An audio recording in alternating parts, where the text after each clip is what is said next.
So for those of you who have been tuning in, who have been kind of following along here, you'll know that last week our pastor, Father Satish, invited us to go on a pilgrimage of sorts. In the daily reading, in the cycle of daily readings, we are in Matthew chapters 5, 6, and 7 for the next couple of weeks. And it is the Sermon on the Mount. And so Satish has invited us to really go through the Sermon on the Mount as a pilgrimage, and our destination is discipleship. This is Jesus' words of exhortation of what it really means for us to be a true disciple of the Lord. The attitudes, the thoughts, the words, the actions that we are to take on to become ever more and more like Jesus himself. So today, Father Satish isn't here, but I'd like to offer just my little humble offering to those of you who are traveling with us as we travel along the law of love. So you might remember what Father Satish said last week.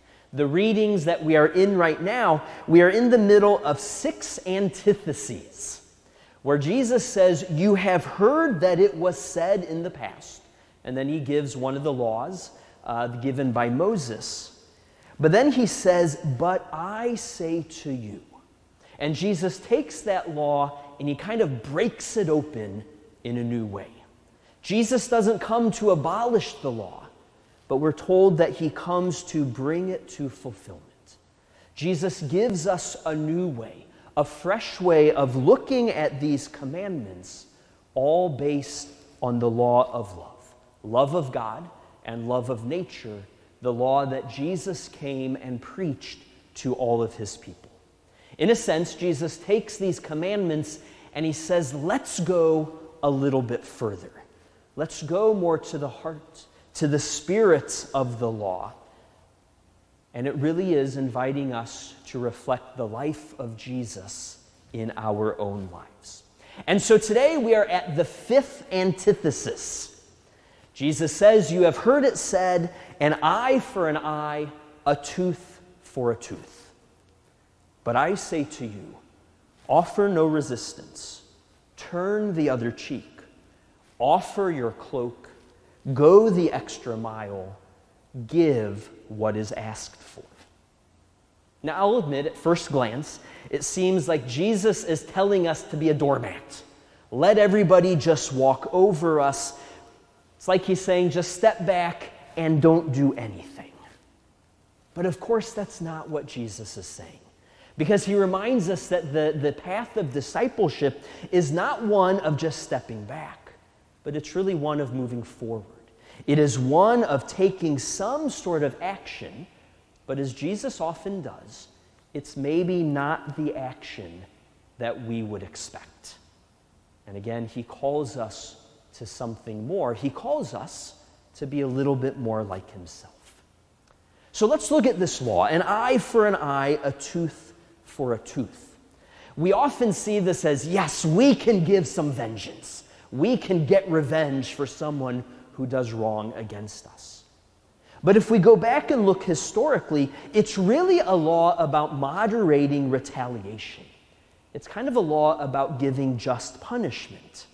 When someone does wrong to you, the law said your punishment should be commensurate with the wrong.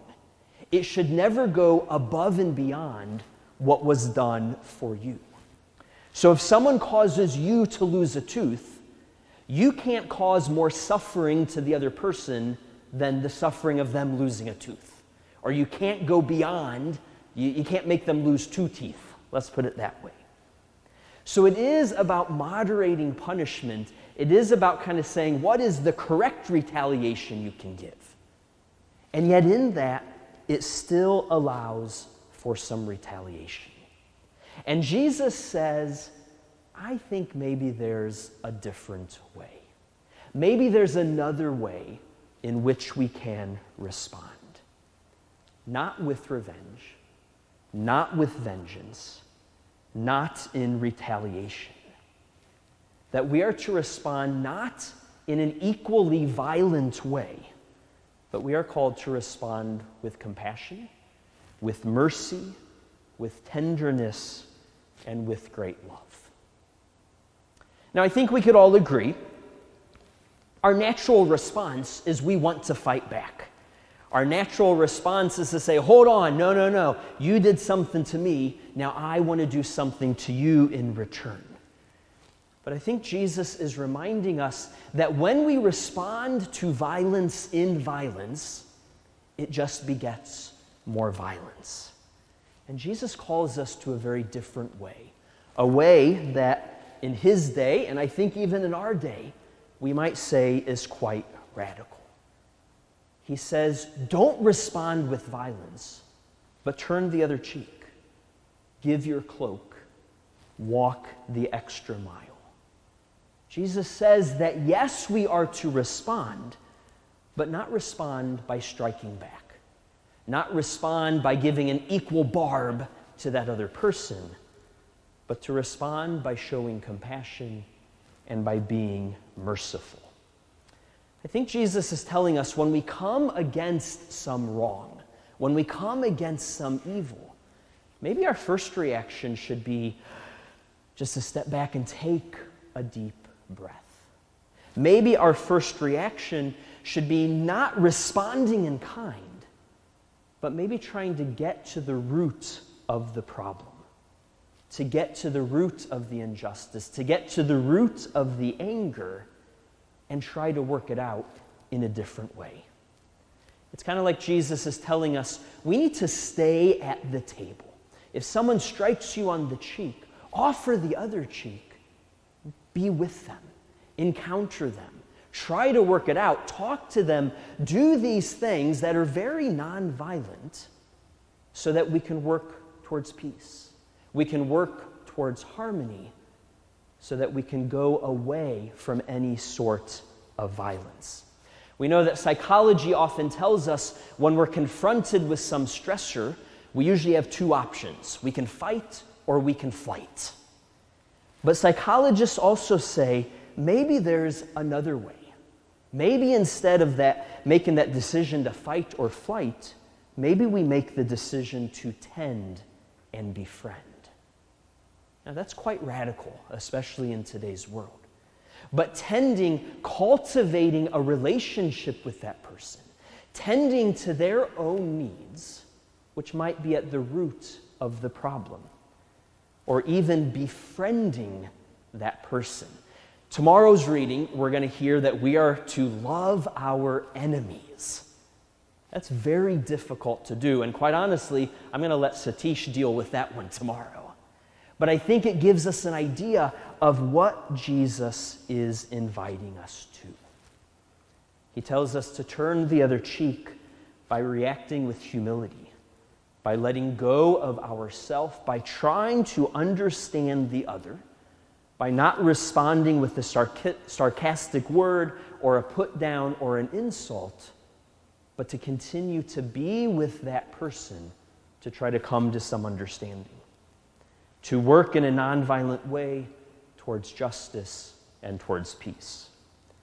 Jesus invites us to give our cloak by showing generosity rather than setting it up as a me versus them.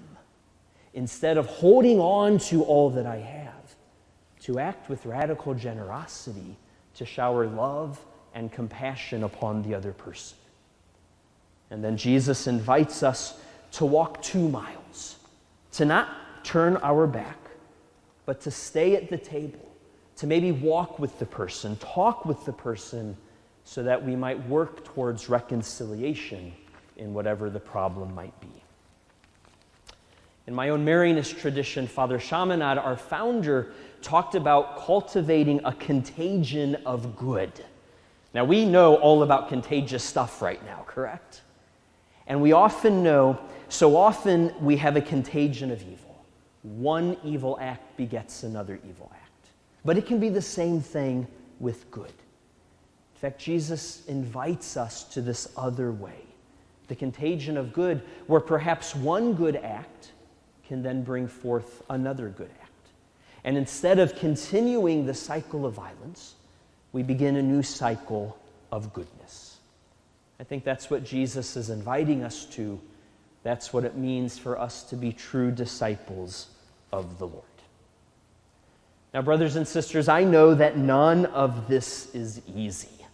Every day I struggle with this. I would rather retaliate rather than be generous. I would try to get in my own little insult rather than starting a constructive conversation. But it's also what Jesus invites us to on our pilgrimage of discipleship. And quite frankly, it's how Jesus responds to us.